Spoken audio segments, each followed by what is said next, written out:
에베소서 3장 12절과 13절 두 절 말씀 같이 보시겠습니다. 에베소서는 신약성경 312페이지 있습니다. 네, 우리 한 목소리로 함께 보도록 하겠습니다. 시작.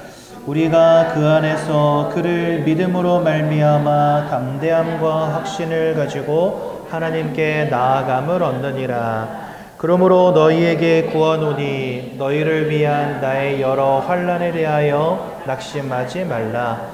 이는 너희의 영광이니라. 아멘. 여러분들이 잘 아시는 인물 가운데 도올 김용옥이라는 분을 잘 아실 겁니다. 근데 이분이 뭐 유교 사상, 도교 사상, 뭐 아무튼 동양 철학의 대가 아닙니까? 근데 이분이 동양 철학의 대가가 되기 전에 놀랍게도 신학교를 다니던 전도사였다는 사실 아십니까? 네. 근데 지금은 이제 더 이상 예수 믿지 않죠. 근데 이분이 대표적으로 예수에 대해서 하는 말이 있어요. 그게 뭐냐면 예수는 사생하다, 이 말을 합니다. 근데 여러분 좀 이해가 되는 게 어느 날 여러분들의 자녀, 혹시 딸 가진 분이 계시다면 여러분들의 딸이 어느 날 배가 이렇게 불러왔어. 그럼 여러분들 대번에 뭐라고 생각하십니까? 어떤 놈이야 하시겠죠. 네. 근데 갑자기 여러분들의 딸이 성령으로 잉태돼서 이렇게 말한다 생각해 보세요. 이해가 되세요? 절대 이해가 안 되죠. 그렇죠? 그러니까 일반 사람들이 상식적이고 합리적인 눈으로 성모 마리아의 배에 예수가 성령으로 잉태됐다라는 말을 들으면 그것을 의심하는 게 굉장히 합리적인 걸 겁니다. 그렇죠? 그러니까 이 도올 김용옥 씨도 그렇게 예수를 의심하기 시작한 겁니다. 말이 안 되니까. 성령으로 잉태된다는 것 자체가 말이 안 되니까. 잉태는 어떻게 됩니까? 네, 난자와 정자가 결합해야지만 또 그것이 자궁에 잘 착상이 되어야지만 그리고 10달 동안 문제없이 잘 자라나야지만 가능한 거잖아요. 근데 그게 남자를 알지 못하는 처녀의 몸에 성령으로 잉태돼 가지고 예수가 태어났다고 하니까 이 김용옥 씨의 머리로는 도저히 이해가 안 된 거예요. 그래서 내린 결론이 뭐냐? 성경은 성령으로 잉태됐다라고 써놨지만 사실 예수는 사생하다. 이렇게 이제 결론에 이르게 된 겁니다. 여러분, 근데 그럴 수밖에 없는 이유가 뭔지 아십니까? 이 모든 것들은요, 하나님의 은혜가 아니고서는 믿어지지 않는 것이기 때문에 그렇습니다. 그럼 여러분, 여기서 한 가지 굉장히 중요한 걸 우리가 짚고 넘어가야 돼요. 여러분, 우리 과거를 살아갔던 사람 가운데 알에서 태어났다는 사람이 있지 않습니까? 이름이 뭐죠? 박혁거세. 네. 근데 이 박혁거세라는 사람이 알에서 태어났다라고 하는데 여러분, 알에서 태어날 수 있습니까, 사람이? 절대 불가능하지요. 그런데 왜 알에서 태어났다라고 하냐? 그 사람을 통해서 나라가 건국이 됐는데 뭔가 그 건국 그 태조로서의 뭔가 신비함을 더해주고자 이 전설처럼 각색이 된 거죠. 그렇죠?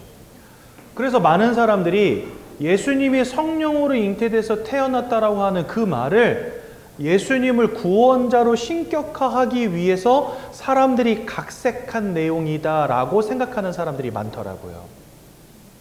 근데 여러분, 지금부터 굉장히 중요한 이야기를 드리겠습니다. 예수님이요, 성령으로 잉태된 이 몸으로 오지 않으면 절대로 구원자가 될 수 없다라고 성경 말씀하십니다. 그러니까 박혁거세라는 사람은요, 굳이 알에서 태어나지 않아도 돼요. 조선을 건국한 태조 이성계 알에서 안 태어났습니다. 그렇죠? 굳이 알에서 태어나지 않아도 임금되는 데 문제가 없어요. 그런데 예수님은 다릅니다.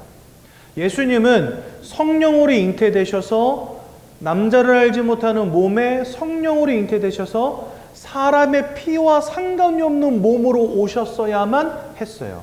그 모양으로 오시지 않으면 절대로 저와 여러분들을 위한 구원자가 될 수 없습니다. 왜 그런지 아십니까? 예수님은 이 땅에 왜 오셨냐면 요한복음 1장 29절에 보니까 이렇게 되어 있어요. 보라, 세상의 죄를 쥐고 가는 하나님의 어린 양이다, 이렇게 되어 있습니다. 즉 예수님은 이 땅에 왜 오셨냐면요, 저와 여러분들에게 와 있는 원죄악의 문제, 우리가 인생을 살면서 마음으로, 생각으로, 삶으로, 육신으로, 의식적으로, 무의식적으로 짓는 모든 죄악의 문제, 이 모든 죄악의 문제를 끝내시기 위한 제물로 오셨다고 성경 말씀하십니다.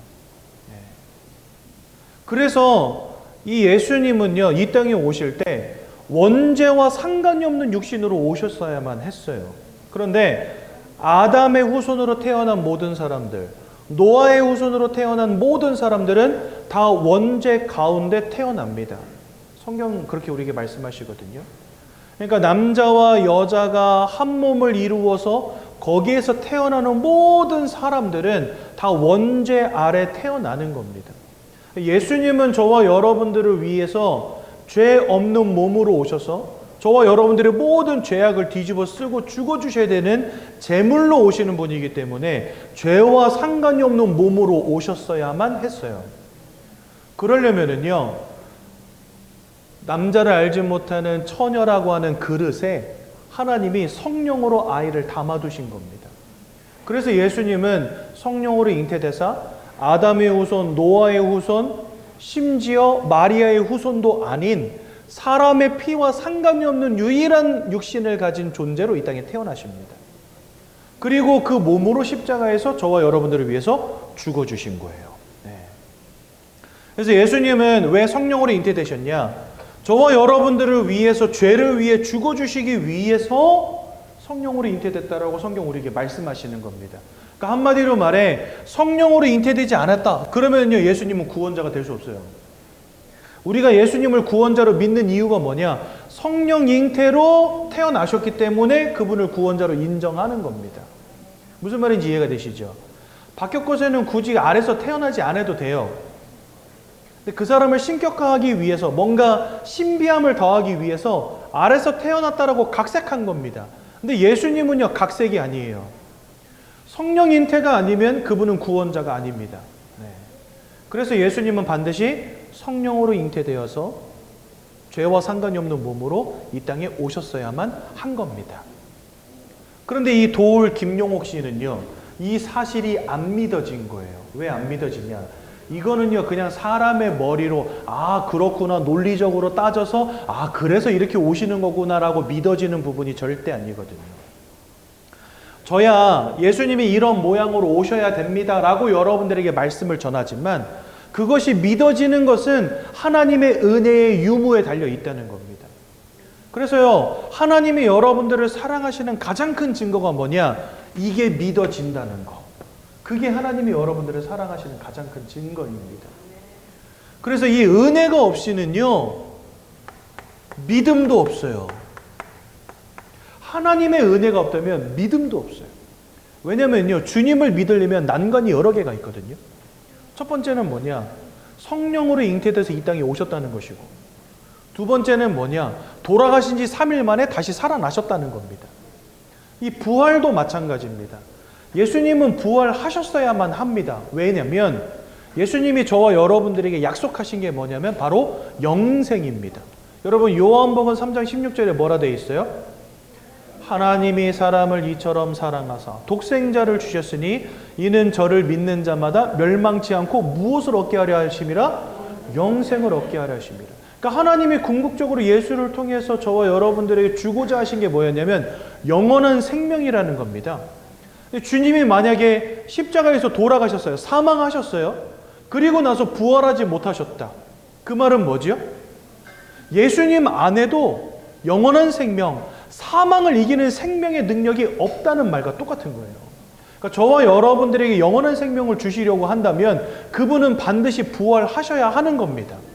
그러니까 예수님은 반드시 성령으로 잉태돼서 죄와 상관없는 몸으로 오셔야 하고, 저와 여러분들의 죄를 위해서 십자가에서 반드시 죽으셔야 하고, 죽으신 지 3일, 며칠이 지났든지 죽은 다음엔 반드시 살아나야 되는 겁니다. 그래야 우리의 죄악의 문제를 끝내시고 저와 여러분들에게 영원한 생명을 주실 수 있는 거거든요. 그러니까 이 조건들이 만족되지 않으면 그분은 그리스도가 될 수가 없는 거예요. 그래서 기독교를 믿는 신앙인들은 예수의 성령 인태와 예수의 십자가 죽음과 예수의 부활을 사실로 받아들입니다. 왜냐? 이 세 가지가 없으면 구원이 없어요. 이 세 가지가 없으면 영원한 생명도 없어요. 이 세 가지가 없으면 속죄도 없어요. 그러니까 그 세 가지 조건이 만족되지 않으면 예수님은 절대로 구원자가 될 수 없는 겁니다. 근데 그 세 가지가 여러분들 다 얼토당토 않는 비합리적인, 우리의 머리로는 이해할 수 없고 상상할 수 없는 그런 내용들이잖아요. 그래서 하나님이 은혜 주셔서 믿음을 갖게 하시지 않는 이상은 절대로 예수 믿을 수 없는 겁니다. 저와 여러분들이 예수를 믿는다는 것 자체가 이거 진짜 하나님의 은혜요. 하나님이 여러분들을 사랑하신다는 증거입니다. 여러분, 대부분의 종교들은 어때요? 받아들일만 해요. 고행을 쌓아라, 선행을 쌓아라, 그렇죠? 죄짓지 말아라, 다 받아들일만 하잖아요. 그러니까 종교는요, 이 처음에 진입하는 단계가 별로 어렵지가 않아요. 그냥 내가 착하게 살면 돼. 내가 남한테 베풀면 되고, 내가 고행을 쌓으면 돼요. 내가 노력하고 내가 열심을 내면 구원에 충분히 이룰 수 있다고 가르치거든요. 근데 예수는 그렇지 않습니다. 내가 믿고 싶다고 믿어지는 것도 아니고요. 성경을 밤낮 읽는다고 깨달아지는 것도 아닙니다. 왠지 아십니까? 이건 진입장벽이 높아도 너무 높아. 그냥 높은 정도가 아니고 끝이 안 보여요. 진입장벽이. 내 머리로 이해하고 이성적으로 깨달아가지고 예수 믿으려고 하잖아요. 절대 믿을 수가 없어요. 왜 하나님은 그렇게 만들어 놓으셨을까 생각해 봤을 때, 하나님의 은혜 외에는 우리가 믿음을 갖지 못하도록 하나님 장치해 두신 게 아닐까, 이런 생각까지 든다니까요. 그래서 여러분, 하나님의 은혜 주셔야 깨달아지고 하나님이 은혜 주셔야 발견되어지는 게 바로 예수 그리스도의 복음이라는 거예요. 근데 여기 와서 여러분들이, 세상 사람들이 볼 때는 제 말은 다 헛소리인데 여러분들은 그 헛소리를 들으면서 아멘 하고 계시잖아요. 그게 바로 뭐다? 하나님이 여러분들을 사랑하신다는 증거다. 그래서 여러분들 옆에 있는 분들과 한번 인사합시다. 하나님은 당신을 사랑하십니다. 하나님이 사랑하시지 않으면 절대로 깨달아질 수 없거든요. 저희 교회 장로님 한 분이 계세요. 이분이 친구 부부를 만나러 반년 넘게 가신 거예요. 복음 전하려고. 복음을 전했는데 이분들이 뭔가 들어보니까 맞는 말 같아. 근데 반년을 가서 말해줬는데 문제는 뭐냐? 잘 안 믿어진다. 이렇게 이야기하는 거예요. 그러니까 이제 세상 사람들이 볼 때 가장 가치 없는 것이 어디냐? 교회예요.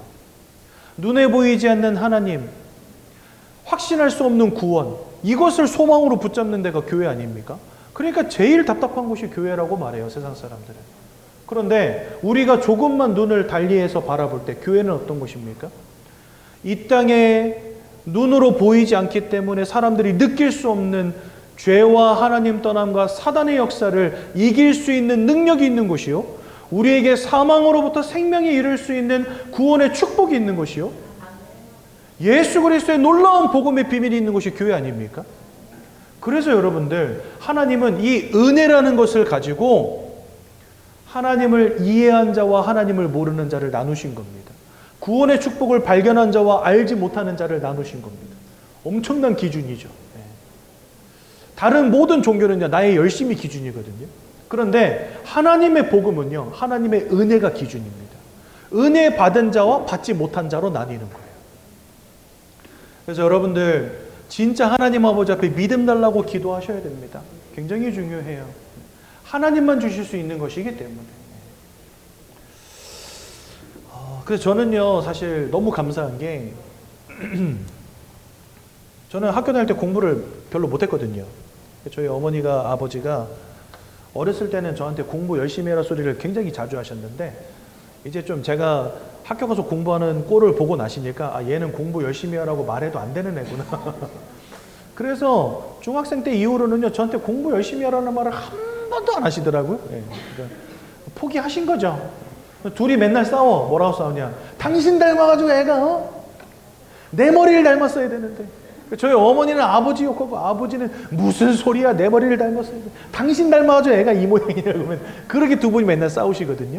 예. 제가 볼 땐 두 분 다 영 공부 잘하시는 머리는 아닌데. 예. 그런 멍청한 제가 이 복음을 깨달았다는 거. 이거는요, 아무리 생각해도 하나님의 은혜가 맞는 것 같습니다. 대학 교수도 박사들도 이해 못 하거든요. 그 도올 김용옥 씨 강의 듣다 보면요, 빨려 들어가요. 빨려 들어가. 얼마나 재밌는지. 여러분들 들어보셨습니까? 저도 가끔 들어보거든요. 재밌어. 엄청 재밌게 풀어요. 목소리도 되게 특이해. 이러면서 하는데 엄청 재밌잖아요. 빨려 들어간다니까.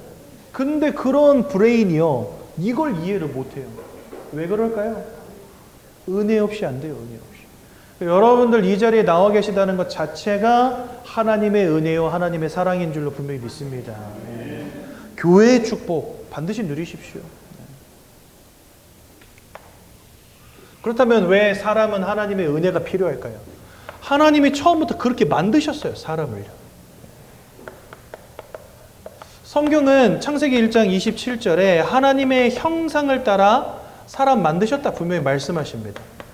즉 하나님은 영이신데 그 하나님을 닮은 영적 존재로 우리를 만드신 겁니다. 영이신 하나님을 알 수 있도록. 그래서 우리는 하나님을 볼 수 없으나 하나님을 알 수 있어요. 참 신기하게도 저와 여러분들이 영적 존재이기 때문에 가능합니다. 우리가 영적 존재가 아니라면요, 영적 존재에 대한 관심도 없고, 그죠? 영적 존재를 깨달아 알 이유도 없어요.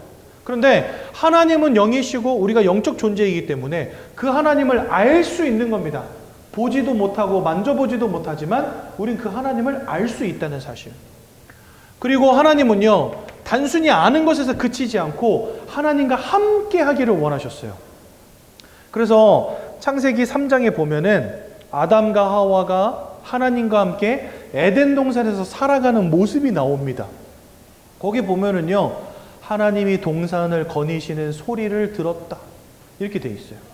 하나님의 낯을 피하여 나무 뒤에 숨었다. 이 말은 뭘까요? 낯을 피했다는 것은 하나님의 얼굴을 피했다는 거예요. 여러분도 어느 날 이렇게 교회에 왔는데, 교회 아니고 길을 가다가 누구를 탁 만났는데 여러분들에게 상처를 준 인간을 만났다. 그럼 어떻게 해요? 그 인간의 낯을 피하여 숨잖아요, 이렇게. 그런 느낌이에요. 그러니까 하나님의 얼굴을 대면했던 존재들이라는 거예요. 아담과 하와가. 하나님의 음성을 듣는 존재, 하나님의 얼굴을 대면한 존재였다는 겁니다. 즉, 우리가 영적 존재이기 때문에 영이신 하나님을 보고 대면하고 들을 수 있는 존재였다는 거예요. 어마어마하죠? 단순히 아는 존재가 아니라 하나님과 함께하는 존재. 근데 이 하나님과 함께한다는 게 왜 중요하냐면요, 하나님은 영이시기 때문에 하나님만 주실 수 있는 영적 축복들이 있습니다. 네. 그 영적인 축복들을 우리에게 부어주시는 거예요. 하나님 안에 있을 때에만 우리에게 올 수 있는 참 평안함, 하나님 안에서만 주어지는 참 기쁨, 하나님 안에서만 주어지는 참 만족, 이것을 우리에게 처음부터 허락하셨다는 겁니다. 여러분, 우리는 육신을 가졌기 때문에 밥 먹어야 돼요, 물 마셔야 돼요, 잠자야 돼요. 마음을 가졌기 때문에 뭔가를 추구하고 사랑도 추구하고 만족을 추구하고 살아갑니다. 이런 것들이 갖춰져야 비로소 행복을 느낍니다. 그런데 영적 존재이기 때문에 하나님만 주실 수 있는 영적인 축복을 누릴 수 있었다는 거예요. 그래서 여러분, 사람은 하나님 주시는 이 축복 가운데에서 참 행복을 누리는 존재로 저와 여러분들을 처음부터 창조하신 것입니다. 그런데 문제는 뭐냐? 창세기 3장 1절에서 6절에 보니까 이런 놀라운 축복을 받고 영적 존재로 창조되어진 사람들이 하나님의 말씀을 불신앙, 불순종하는 죄를 지었다라고 성경 말씀하십니다. 이것을 우리는 뭐라고 하냐면 바로 원죄라고 합니다. 하나님 따먹지 말라는 선악과를 따먹는 죄를 지어버렸어요. 네. 이 원죄로 말미암아 성경에 보니까 모든 사람들이 죄를 범하였고 하나님의 영광으로부터 멀어지게 되었다라고 분명히 말씀하십니다. 죄 때문에 하나님의 영광으로부터 멀어졌다. 즉 하나님과 함께하는 축복을 잃어버린 상태가 돼버린 거예요. 하나님 주신 영적인 축복을 잃어버린 상태가 돼버린 거예요. 또한 세 번째로 죄를 짓는 자는 마귀에게 속하였다. 요한일서 3장 8절에 말씀하십니다. 저는 처음부터 범죄한 자요. 네. 죄를 지은 모든 자들은 바로 사단 마귀에게 속한 자가 되었다.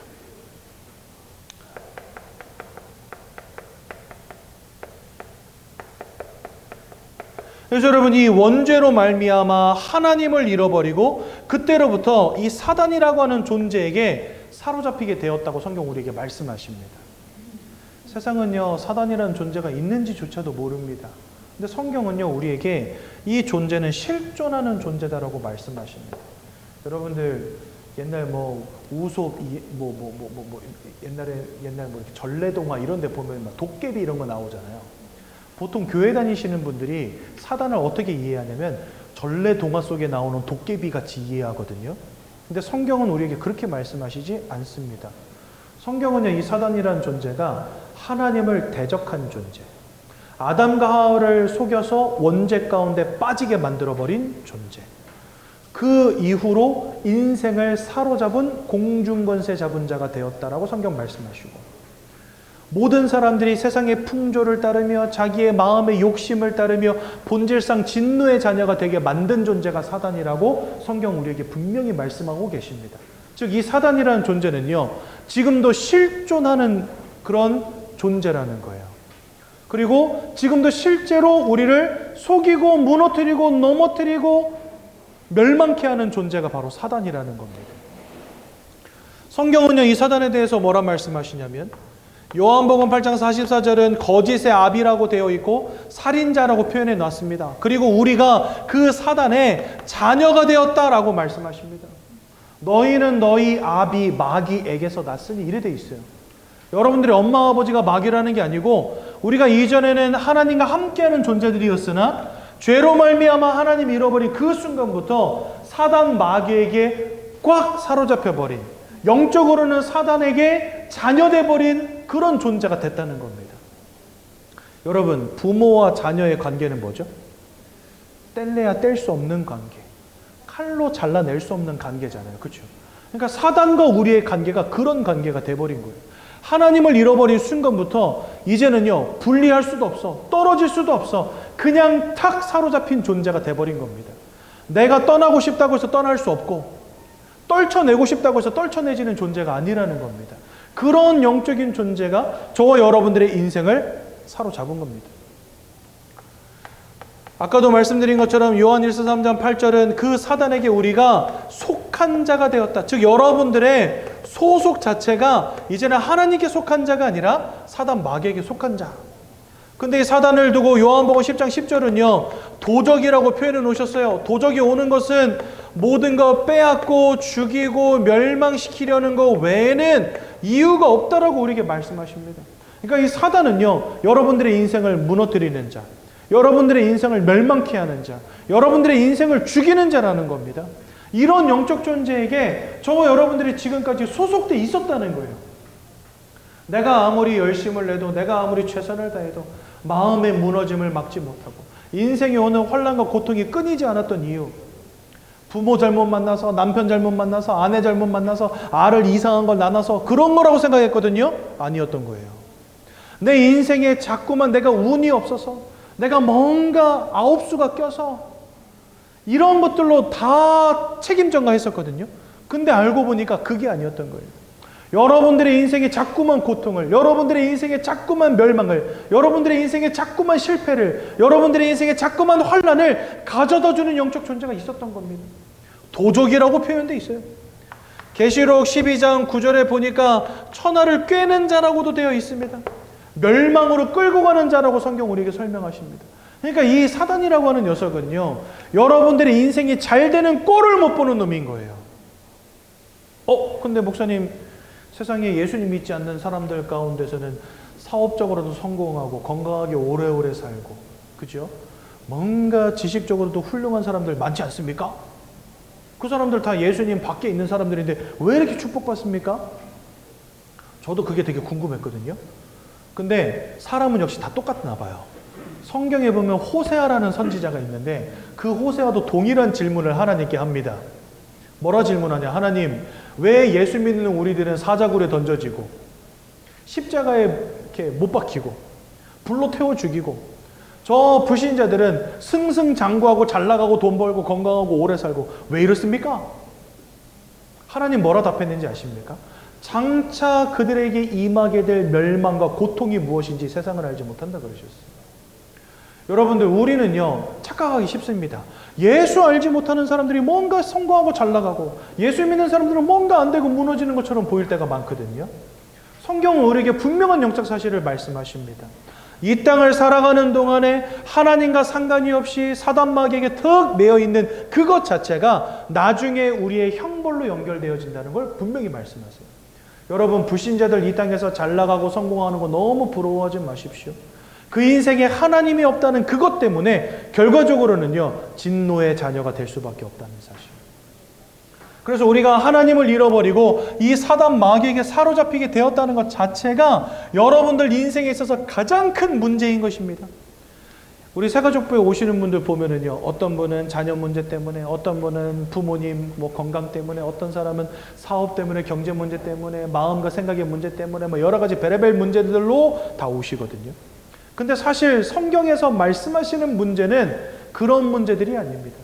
그거는 우리에게 보여지는 문제, 내가 이미 알고 있는 문제잖아요. 근데 성경은 숨겨져 있는 문제, 드러나지 않은 문제, 오직 성경만 말씀하시는 영적인 문제를 다루시거든요. 근데 성경이 말씀하시는 가장 중요한 영적인 문제가 뭐냐? 바로 하나님이 잃어버린 채 사단에게 사로잡힌 거라고 성경 말씀하신다는 겁니다. 그럼 여러분, 이게 왜 중요하냐? 사람은 영과 마음과 육을 가졌단 말이죠. 그런데 이 영과 마음과 육이요 하나인 존재가 사람입니다. 분리가 안 돼요. 언제 영혼이 우리 몸을 떠나는지 아십니까? 죽을 때. 그러니까 죽는 그 순간까지 여러분들은요 육신과 영혼과 마음이 하나인 존재입니다. 여러분, 영혼 어디 있어요? 몰라요. 근데 분명히 내 몸 어딘가에 함께 있는 건 분명해요. 여러분들 마음 어디 있습니까? 과학자들은 머리에 있다 그러고, 좀 감성에 치우친 사람들은 심장에 있다 그러고, 어디 있습니까 여러분들 마음? 저도 몰라요. 그런데 어딘가 나와 함께하고 있어요, 그 마음이. 그죠? 영혼과 마음이 내 육신과 함께하고 있다니까요. 그게 뭐냐? 우리가 하나라는 증거입니다. 그런데 이게 하나이기 때문에 문제가 있는데요. 그게 뭐냐면 어떤 하나가 무너지면 다른 하나가 영향받아요, 사람은요. 하나기 때문에. 여러분들 팔다리가 아프잖아요. 그러면요 그게 쑤셔가지고 잠을 못 잔다니까. 사람은 그런 존재입니다. 마음이 무너지면 육신이 병들고요. 육신이 병들어버리면 마음이 무너져요. 사람은 그런 존재입니다. 그것은 우리의 영적인 무너짐, 이런 영적인 실패가 여러분들의 마음과 여러분들의 육신에도 지대한 영향을 끼칠 수 있다는 겁니다. 세상은요 점점 발전하고 좋아집니다.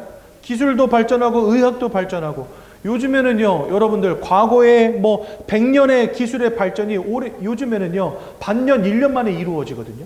과거로 시작하면 100년 걸려야 될 것이 이제는요 반년이면 이루어지는 시대예요. 반년도 안 걸리는 것 같아.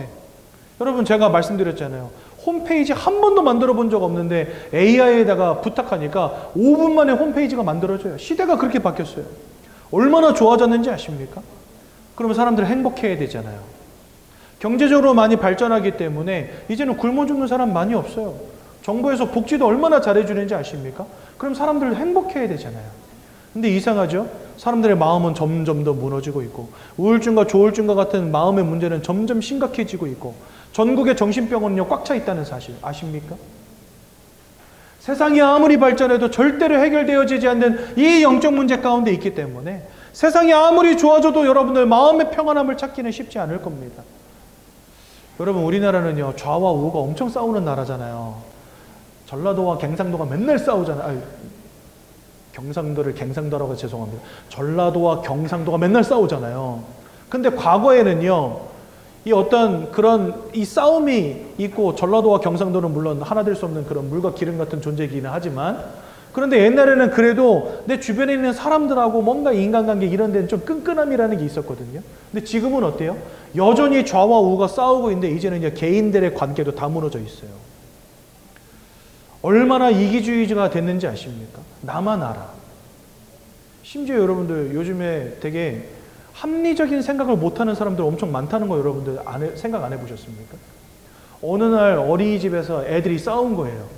근데 A랑 B가 싸웠는데 누가 봐도 B가 잘못했어. 그러면요, 이제 부모님들이 그것 때문에 이제 서로 또 싸운단 말이에요. 당신 내가 잘못했네, 내가 잘못했네. 그런데 CCTV도 돌려보고 하니까 B가 분명히 잘못했어. 그러면 이 B 쪽에서 제가 너무 잘못했습니다. 우리 아이 교육 잘 시켰습니다. 이렇게 나와야 맞잖아요. 그 잘못한 부분에 대해서 내가 인정합니다. 이렇게 말하면서요. 뭐라고 하냐. 그 이후에 얘가 분명히 잘못하긴 했지만 그 이후에 이렇게 해코지 않은 바람에 우리 아이가 받은 상처에 대해서는 내가 사과를 받아야 되겠습니다. 굉장히 멋진 생각 같은데요. 뭔가 인정이 사라져버렸어요. 저 같은 경우는요. 뭔가 아이들 가운데 갈등이 있으면요. 우리 아이들을 먼저 단속하거든요. 당연한 거 아닙니까?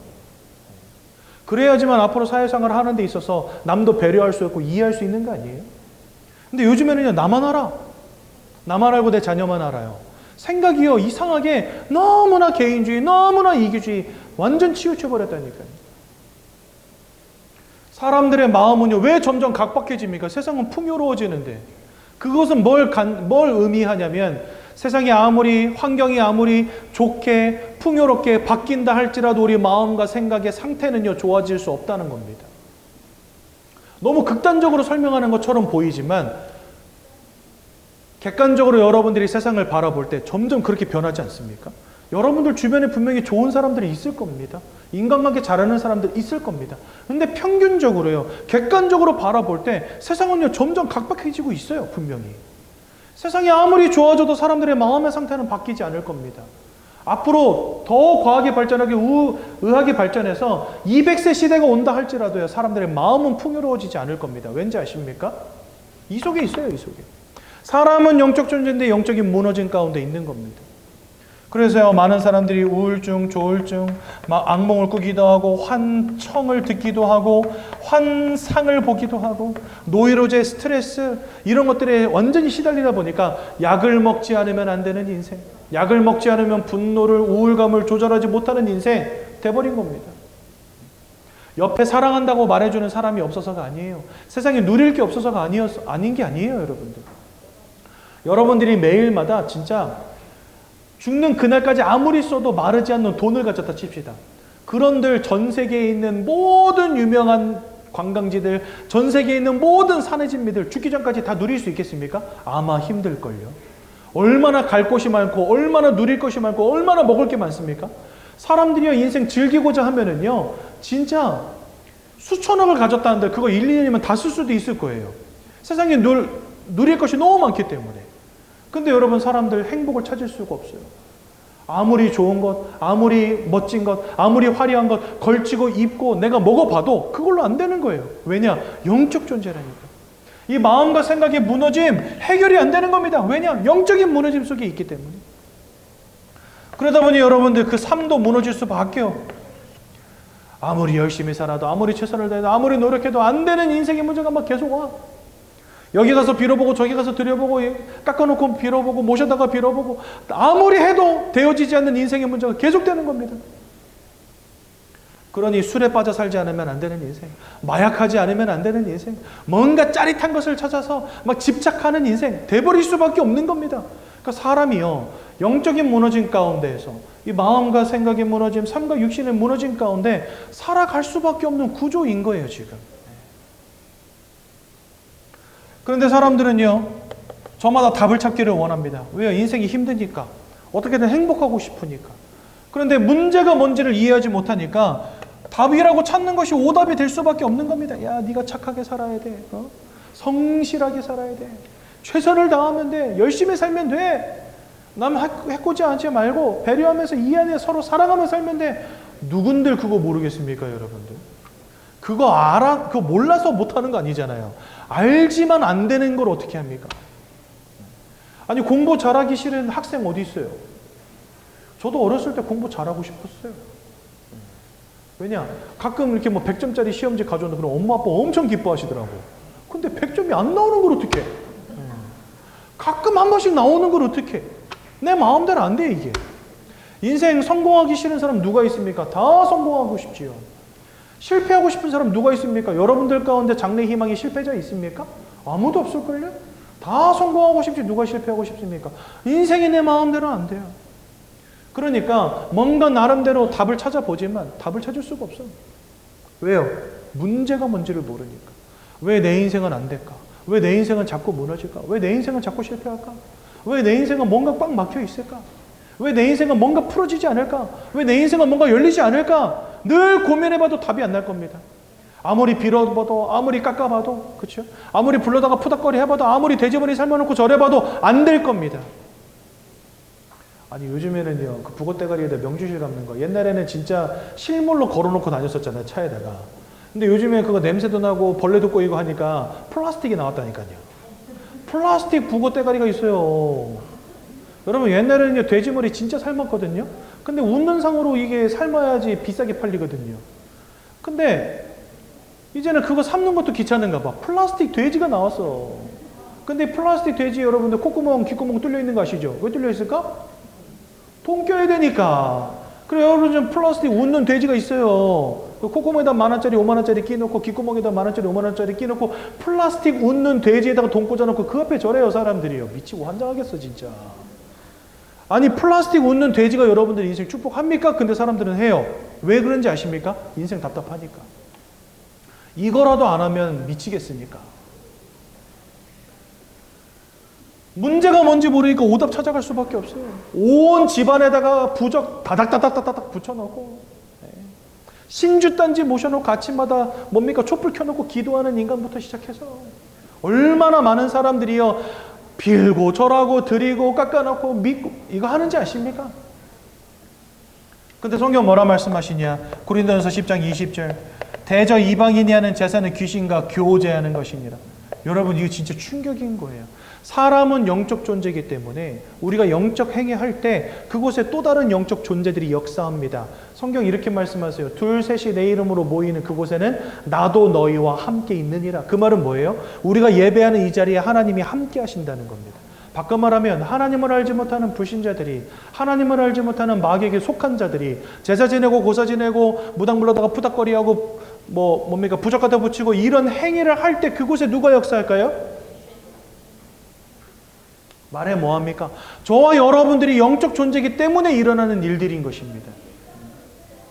더 중요한 건 히브리서 9장 27절 사람이 한번 죽는 것은 정하였다 이렇게 되어 있습니다. 여러분 누구나 한 번은 사망합니다.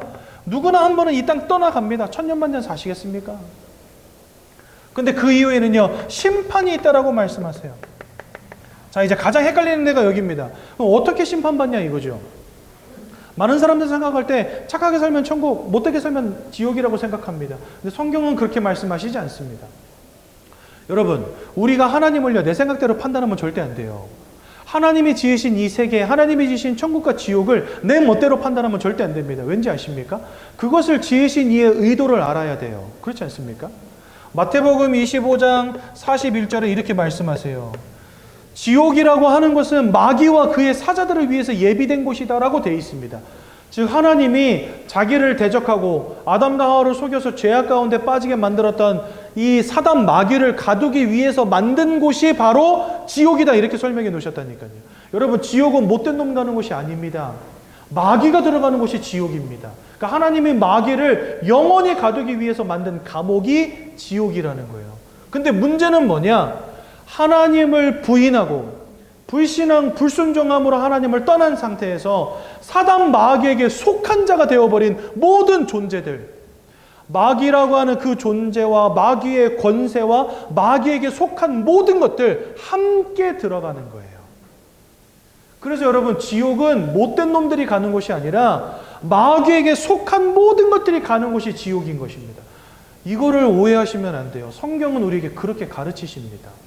근데 여러분들 놀랍게도 교회 다니시는 분들 가운데도 착한 사람 천국 가는 줄 알아요. 진짜 여러분들 충격이라니까요. 저는 목사로서 충격입니다. 첫 번째로는 목사들이 잘못 가르쳤겠죠. 두 번째로는 교회가 잘못 가르쳤겠죠. 세 번째로는 중직들이 잘못 가르쳤겠죠. 바로 가르쳐야 됩니다. 성경은 뭐라 말씀하시냐? 마귀를 위해 예비된 곳이 지옥. 마귀에게 속한 모든 것이 들어가는 곳이 지옥. 그래서 여러분들, 이 죄로 말미암아 우리가 죄로 말미암아 마귀라고 하는 이 사망의 권세에 붙잡혔잖아요. 그래서 성경에 보면은요, 이 죄와 사망의 법이라고 돼 있어요. 그게 어디 나오냐? 로마서 8장 2절에 나옵니다. 여기 뭐라고 돼 있냐? 예수 그리스도 안에 있는 생명의 성령의 법이 죄와 사망의 법에서 저와 여러분들을 해방했다, 이렇게 되어 있습니다. 이 죄로 말미암아 사망에 이를 수밖에 없는 이 법으로부터 저와 여러분들을 구원하신 거다, 이래 되어 있어요. 그러니까 이 죄와 사망의 법의 끝은 뭐예요? 하나님의 심판 가운데 지옥으로 들어가는 거예요. 그러니 예수님은 뭐 때문에 오셨냐? 이 죄로 말미암아 사망에 이르렀기 때문에 그 죄를 끝내기 위해 이 땅에 오신 겁니다. 그래서 여러분, 예수라는 이름의 뜻이 뭐냐면 자기 백성을 그들의 죄에서 구원할 자라는 뜻을 갖고 있는 거예요. 예수라는 이름 자체가 우리를 죄에서 구원한다는 뜻을 갖고 있어요. 죄 때문에 사망에 이르렀기 때문에 죄를 없이 하시는 겁니다. 그래서 죄를 없이 하심으로 사망이 아닌 생명에 이르게 하시는 것입니다. 그래서 예수 안에 있는 성령의 생명의 법이 죄와 사망의 법에서 너희를 해방하였다. 그러니까 우리가 지옥행 열차를 타고 쭉 가고 있었는데 거기에서 예수님이 우리를 턱 건져내가지고 천국행 열차로 옮겨 타게 하셨다는 거예요. 종교는 내가 잘해야 천국행입니다. 내가 못하면 지옥행입니다. 그렇죠? 근데 성경은 그렇게 말씀하시지 않으세요. 죄로 말미암아 사단에게 사로잡혀버린 이 죄와 사망의 법에 탁 묶여서 지옥행 열차를 이미 타고 있어요, 저와 여러분들이. 거기에서 천국행 열차로 옮겨야만 된다는 것입니다. 그래서 성경에는요, 옮긴다는 말이 많이 나와요. 요한복음 5장 24절. 나 보내신 이를 믿는 자, 내 말을 믿는 자들은 심판에 이르지 아니하고 영생을 얻었나니 사망에서 생명으로 뭐 했느니라? 옮겼느니라. 골로새서 1장 13절. 그가 너희를 흑암의 권세에서 건져내사 사랑하는 아들의 나라로 옮기셨느니라.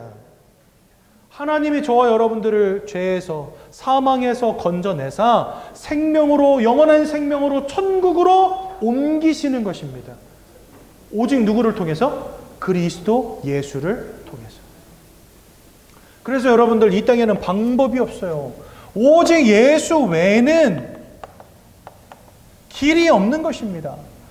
예수님이요, 로마서 8장 1절에서 2절에 보니까 예수 안에 있는 자는 결코 정죄함이 없나니, 이제는요 더 이상 우리가 정죄함을 받지 않는다 말씀하십니다. 예수 안에 있는 생명의 성령의 법이 죄와 사망의 법에서 너희를 해방하였다. 그래서 예수님은요, 우리의 모든 죄악의 문제를 끝내신 참 제사장이 되십니다.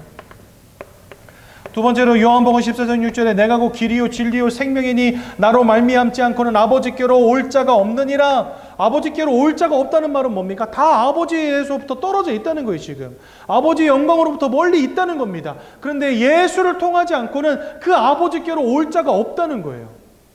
그러니 여러분, 착하게 삶으로 구원받는다, 이거 거짓말이에요. 예수를 통하지 않고서는 안 되는 겁니다. 아버지께로 갈 자가 없어요. 올 수 있는 사람이 없어요. 내 전 재산을 내어줘도요, 내 생명을 다른 사람을 위해서 내어줘도 소용없습니다. 그걸로는 안 되는 겁니다. 예수를 통해서만 가능하다고 말씀하십니다. 그래서 예수님은요, 하나님을 만나는 유일한 길, 참 선지자가 되십니다. 골로새서 1장 13절, 그가 우리를 흑암의 권세에서 건져내사 사단의 권세를 꺾으신 이가 바로 예수 그리스도.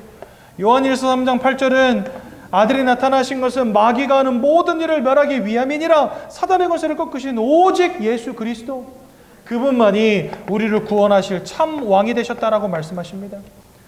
이분이 2000년 전에 성령으로 잉태되사 죄 없는 사람의 몸으로 이 땅에 오신 거예요. 저와 여러분들을 위해서 죽으심으로 모든 죄악의 문제를 끝내신 겁니다. 부활하심으로 사망의 소리를 건져내신 것입니다. 그 예수를 우리는 그리스도라고 부르는 것입니다.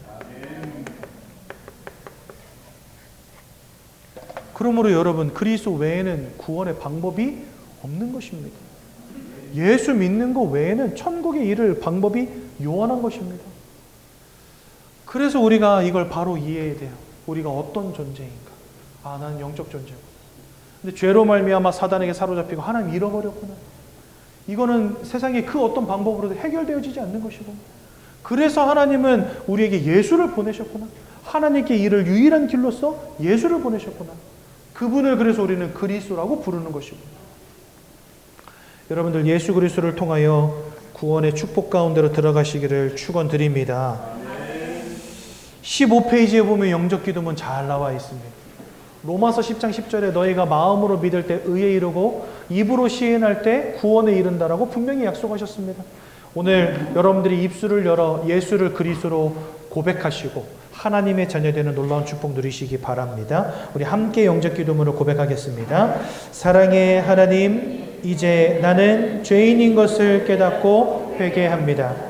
지금까지 하나님을 떠나 사단의 지배 아래 묶여 종노릇하며 살았습니다. 그러나 예수님이 저를 위하여 십자가에서 죽으시고 3일 만에 부활하신 그리스도이심을 믿습니다. 예수 그리스도께서 하나님을 만나는 유일한 길이 되시며 사단의 권세를 꺾으시고 모든 죄와 저주와 재앙에서 나를 해방하신 그리스도 되심을 믿습니다. 지금 이 순간 내 마음의 문을 열고 예수님을 나의 구주로 나의 주인으로 내 마음에 영접합니다. 나를 구원해 주심을 감사드립니다. 앞으로 하나님의 말씀과 뜻대로 살겠습니다. 지금부터 일평생을 세밀하게 인도해 주옵소서. 예수 그리스도 이름으로 기도합니다. 아멘. 제가 한번 기도하고 말씀 마치겠습니다. 사랑의 하나님, 은혜 감사드립니다. 예수가 그리스도라는 놀라운 복음의 비밀 깨닫게 하신 감사합니다. 일평생 그리스도 예수 연약만을 붙잡고 구원의 축복을 누리는 우리 귀한 성도님들 되시도록 성령으로 인도해 주옵소서. 예수님 이름으로 기도드렸습니다. 아멘.